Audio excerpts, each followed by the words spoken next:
I will now convene this special joint session. If you could please make your way to your seats. Does Senator Atkinson find a proper seat? It's always fun to see where you end up sitting, sir. All right, let's get this show on the road. If the Secretary of the Senate would please call the Senate roll. Senator Atkinson. Senator Brower. Senator Sagaski. Senator Dennis. Senator Ford. Senator Goycochea. Senator Gustafson. Senator Hammond. Senator Hardy. Senator Hutchison. Senator Jones. Senator Kekeffer. Senator Keywen.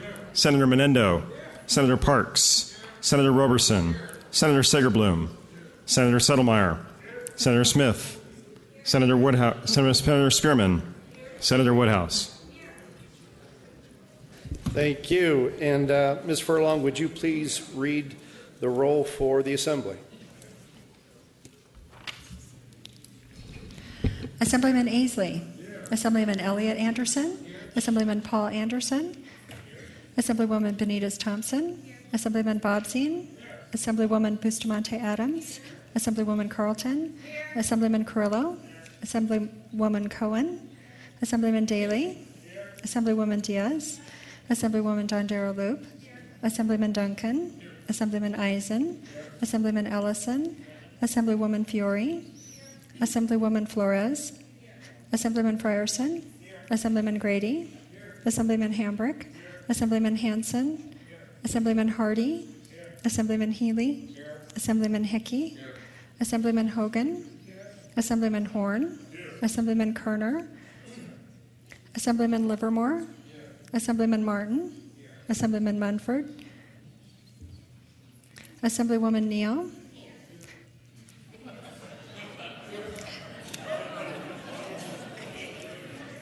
Assemblyman Orenshaw, Assemblyman Oscarson, Assemblywoman Pierce, Assemblywoman Spiegel, Assemblyman Sprinkle, Assemblyman Stewart, Assemblywoman Swank, Assemblyman Wheeler, Assemblywoman Woodbury, Speaker Kirkpatrick. Thank you, Madam Clerk.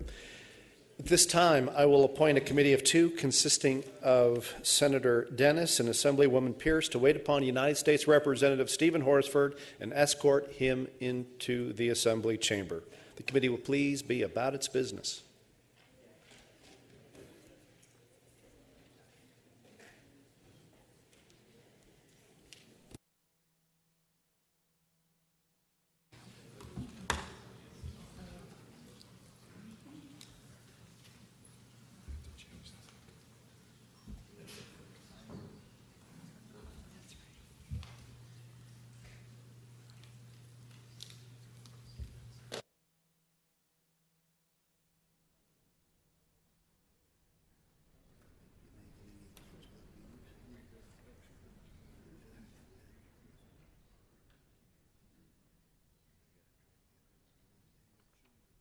Mr. Sergeant at Arms.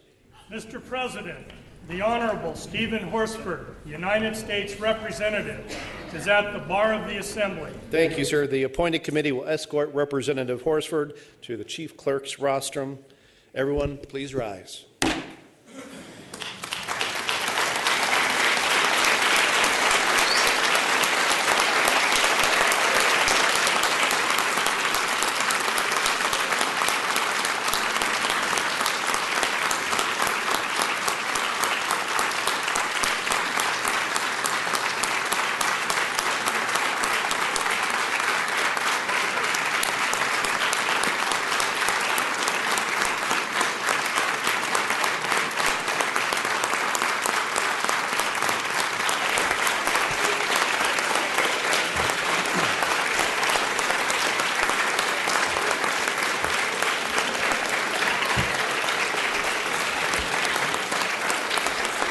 Congressman Horsford, we welcome you to the Assembly chambers. I'm trying to get him to stop. We welcome you to the Assembly chambers, and we look forward to your timely and important message. Well, good afternoon. It is indeed an honor to be back home and to be with all of you, my colleagues, my former colleagues today. Governor, thank you very much for being here today. We appreciate you. Lieutenant Governor, thank you as well. To Madam Speaker, Majority Leader Horn, as well as Senate Majority Leader Dennis, and Minority Leaders Hickey and Roberson, to the Chief Justice and the justices who are here, and to all of you, the members of the Assembly and the Senate. Thank you for joining us and inviting me this afternoon to speak. Thank you also to my wife for being here, for supporting me through this journey. I could not do this without your love and understanding, and I appreciate you very much.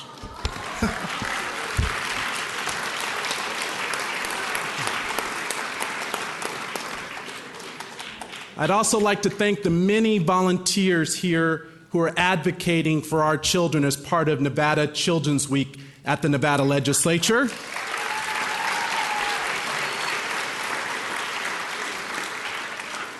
And to the women of AKA, I know it's AKA Day at the Capitol, so it's good to have you back as well. Before I begin, I'd like to ask for a moment of silence to honor those who we recently lost due to the injuries at the live fire training accident just a few hours away in Hawthorne.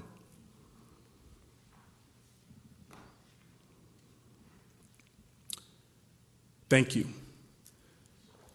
The wounds of this accident are still very fresh for the close-knit community of Hawthorne, and the tragedy has affected the lives of everyone in town. I had the opportunity to tour the Hawthorne Army Depot in January and had the honor of meeting the fine men and women who work on site. 2 weeks ago, under very different circumstances, I visited 5 brave men in the hospital in Reno, 4 Marines and 1 Navy corpsman. The corpsman suffered serious injuries from the explosion, but as the medic responsible for the health of his unit, he refused medical assistance for over an hour until his Marines were treated first. He is alive today because he was able to treat his own wounds while others received care. That is a true lesson in courage. And while his life has changed forever because of the accident, his bravery and loyalty will stand unchanged as an example for all of us.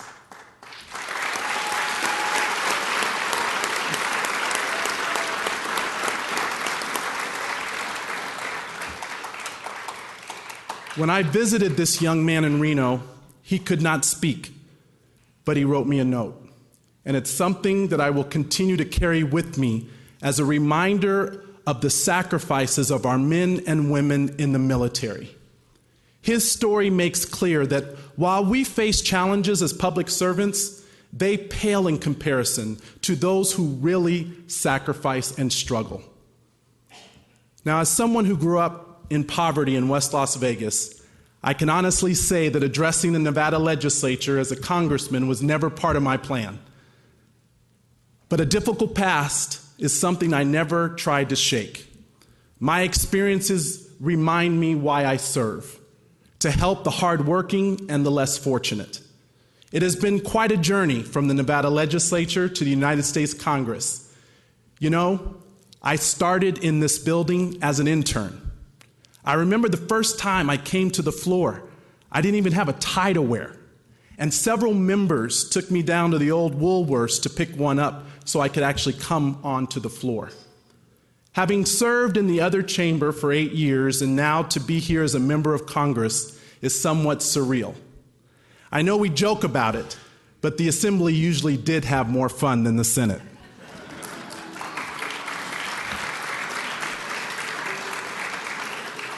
But you know what? I think the most fun I had was when I did a call of the House at 4 a.m. in the morning that prevented then Senator Warren Hardy from using the restroom.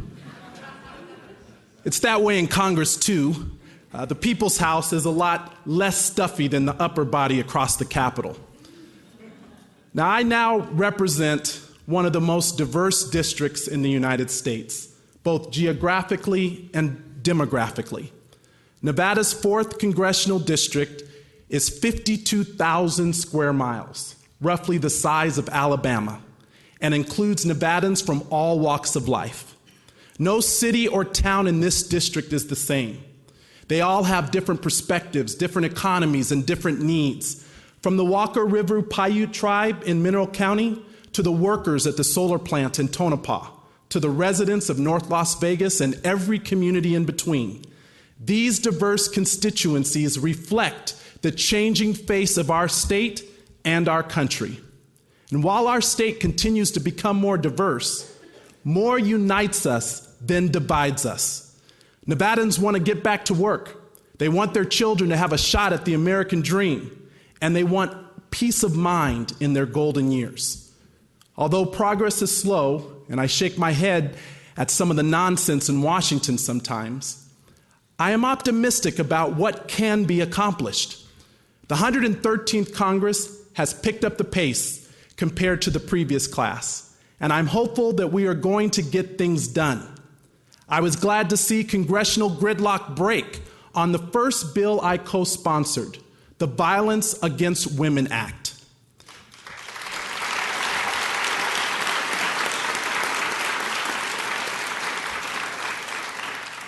This law ensures that victims and their families have access to the services they need to be safe and to rebuild their lives.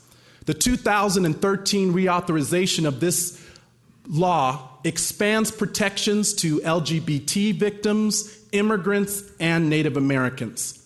While the previous Congress stonewalled reauthorization for over 500 days, we were able to pass this law in just 2 months. I'm proud to have voted for and pushed this important legislation from day one. After 1 month into my term, I introduced my first bill, the Lyon County Economic Development and Conservation Act, which will create upwards of 800 jobs in Nevada. This jobs bill will help the people of Yerington and the Lyon County region grow their economy and create desperately needed work for a county struggling with high unemployment. The legislation is a work of compromise. It encourages economic development and protects important forests known as Wavoka Wilderness, while promoting the rights of ranchers and miners who earn their living on the land. I'm proud to have bipartisan support from the entire Nevada delegation and a willingness to work across the aisle from both parties in Washington for the sake of preserving the environment for future generations and creating good-paying jobs for working families. I hope moving forward that we can find common ground and protect Gold Butte, Tule Springs, and other natural treasures as well. When we return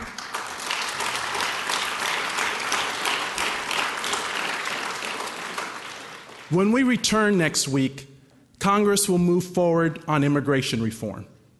I'm honored to serve as a co-chair of the Congressional Black Caucus's Task Force on Immigration and contribute to the pursuit of a fair, just, and humane immigration policy.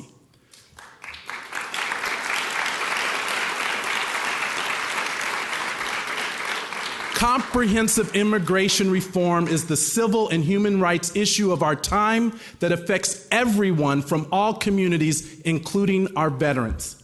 Let me tell you a story about one of those families, James and Sharon Courtney, our constituents, and they recently traveled to Washington to share their story during a people's hearing in the House. James is a veteran. He served 3 tours in Iraq. He is disabled, and he suffers from post-traumatic stress disorder.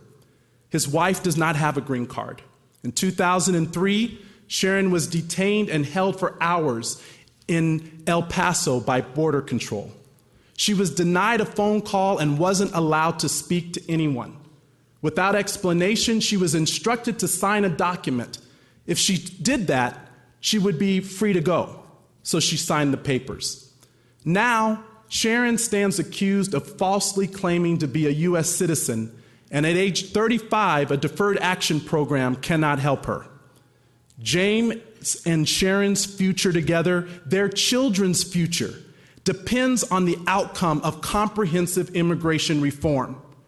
James is a man who fought for our country, who survived 7 IED explosions. He is a living profile of courage. While he was fighting abroad, he said he worried more about protecting his family from deportation than his own personal safety. James has a family. He has put his life on the line for his country, and it's time we repay him and pass comprehensive immigration reform.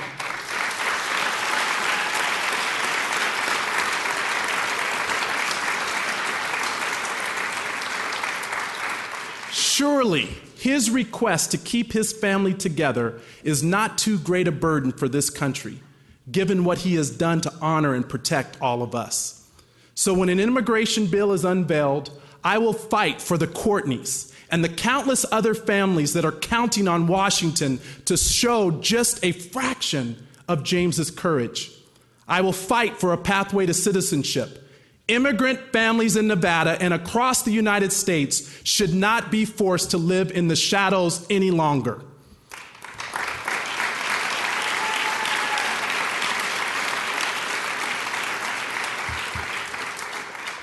Now, while I'm optimistic about the prospect of fixing our broken immigration system, I am not saying that there's an abundance of courage in Congress either. By now, you've heard the numbers. As the slow grind of the sequester continues, it will cost Nevada 10,000 jobs. It will result in the furlough of 20,000 FAA employees and the shuttering of nearly 150 air traffic control towers. And it will mean 300 kids in Nevada's Head Start program will be booted from the classroom. This battle typifies what is congressional ineptness. A legislative trigger that everyone deemed devastating when it was agreed to is now being respun by those opposing a balanced approach to deficit reduction as, quote, trimming the fat. Now look, I'm not a defender of every federal government program or every federal agency. I'm a defender of my constituents and the services that they need to lead healthy and productive lives. Unfortunately, many of these programs have been targeted for draconian cuts under the sequester and under the Republican House budget, which I voted against. When I travel my district, I see schools like Matt Kelly Elementary, a school standing to lose more than half of its allocation of Title I federal funding. That means fewer teacher aides and fewer meals for hungry kids. When I hear about efforts to reduce spending on nursing home care, I know that that means services for 68,000 seniors in Nevada are on the chopping block. That's not trimming the fat, that's cutting to the bone. The challenge of legislating at its core is balancing the courage to stand up for your beliefs with the courage to come together and find common ground and agreement. This legislature has made serious bipartisan efforts to tackle tough issues. For that, I applaud your leadership and the members of the Assembly and Senate for working together. For the first time in Nevada's history, we have a strategic vision for the future of our state that is in the stages of being implemented. We have a new economic development strategy under the direction of the governor, which is laying the groundwork for new companies to create new jobs in Nevada. We're moving in the right direction. Creating jobs and growing the economy must be the first priority of all public officials serving Nevada at every level. But investing in economic development also means funding our schools. They are two sides of the same coin.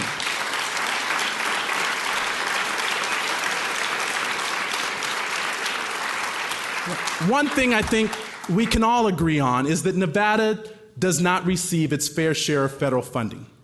We are not doing enough to leverage the federal dollars offered to states. According to the Brookings, we are 50th in grants per capita and 49th in grant dollars per capita. For decades, we have received around 70 cents for every dollar we send to Washington. No matter which way you slice it, Nevadans are losing out. If Mississippi and Tennessee can get their fair share from the federal government under arguably conservative governors, then surely Nevada can do better. There are two cyclical causes of this dilemma. First, we don't pursue the grants we need, and second, we don't invest enough in our schools and universities to qualify.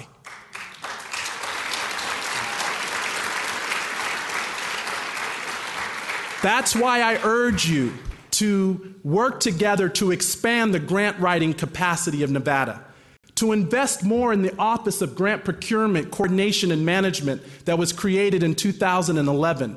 Hire more experts, identify more opportunities, connect with our local leaders, nonprofits, and faith-based organizations. Help those seeking grants to apply. These funds are already appropriated.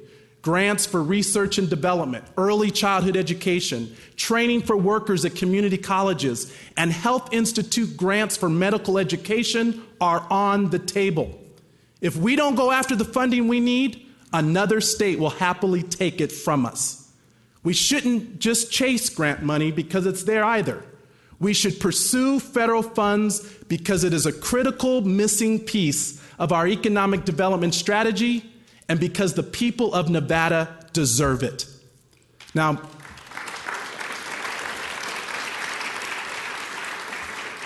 my office is here to help seek out these opportunities, which is why I have appointed a designated grants coordinator for this purpose.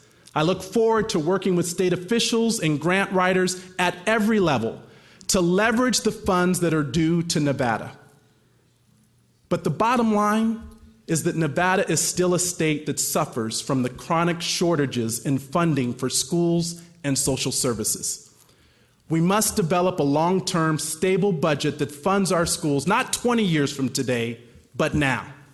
So as you consider options to make Nevada a better place to live and tackle our perennial budget shortfall, I ask both parties to remember those who came before them and those who stepped up to the plate.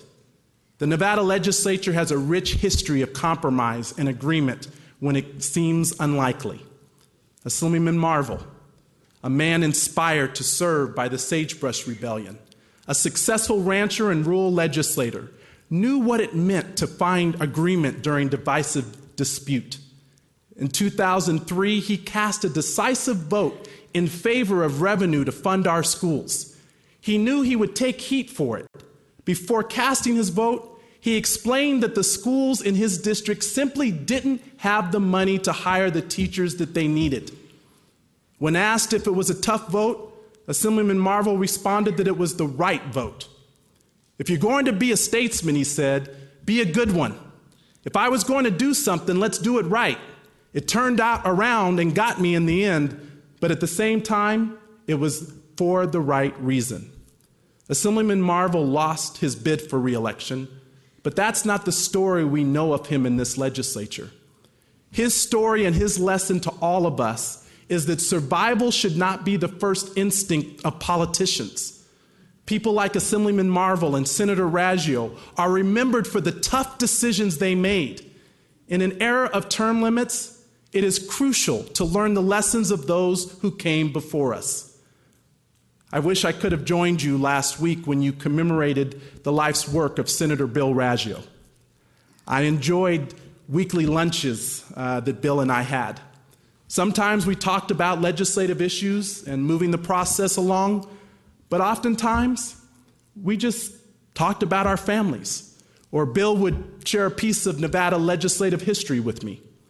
In many ways, Bill was a mentor to me and helped me learn the process and what it means to be a leader.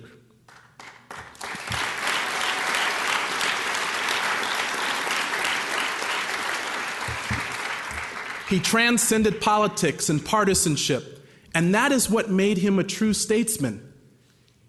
His commemoration is also a reminder that sooner than you think, new legislators will take your place or become your colleagues. Time carries on and the people's business carries on, and the reality is that you have just a sliver of time every 2 years to get something done. So my message to you is not to pass a specific bill or enact a certain law, but to remember that public service absent courage is nothing more than loitering in the people's house.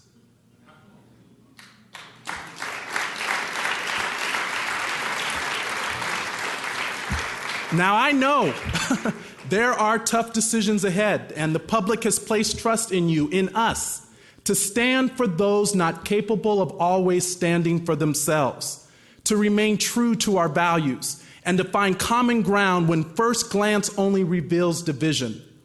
Courage takes different forms. For many Nevadans, it means fighting to put food on the table and keeping their families together while tirelessly searching for work. For those confronting a broken immigration system, it means standing up and making their voices heard despite the possible consequences. Many of you represent constituents who live hundreds of miles away. For me, I fight for Nevada in a building thousands of miles from home. But I carry with me every day the stories of those who struggle. I remember that the success or failure of a policy is not about egos or political points, but about people. I think of James and Sharon Courtney. I think of Senator Raggio and Assemblyman Marvel. I think of the Navy corpsman in Hawthorne.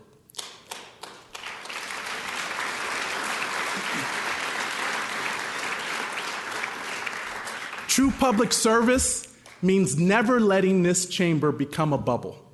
It means understanding the lives of others. It means seeing how the struggles our constituents face every day are affected by the choices or non-choices we make. And if we work together and remind ourselves who we are here for, I have confidence we can make the tough but courageous decisions that Nevadans need us to make. Thank you very much. God bless Nevada, and God bless the United States of America.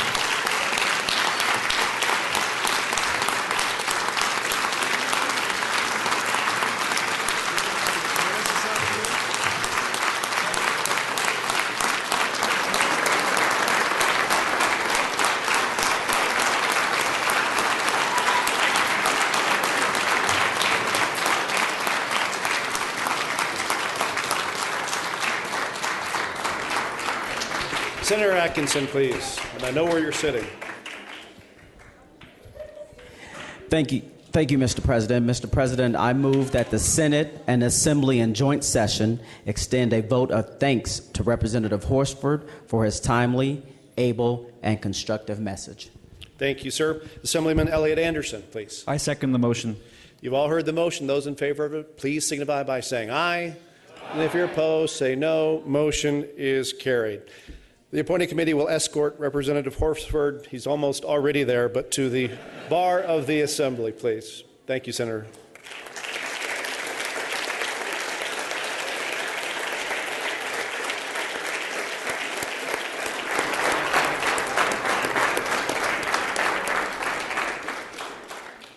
You've lost half your escort.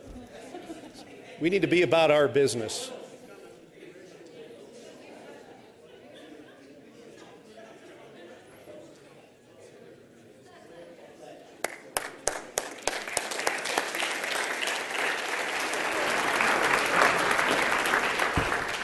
Assemblywoman Neal. Mr. President, I move that the joint session of the Senate and Assembly be dissolved. And Senator Hardy, not to be confused with the Senator Hardy who had a call of nature when there was a call of the House. Senator Dr. Hardy. I second that motion. Thank you. You've heard the motion. All those in favor, please signify by saying aye. And if you're opposed, just say no. The motion is carried. We are adjourned, and I declare this joint assembly dissolved. Thanks, everyone.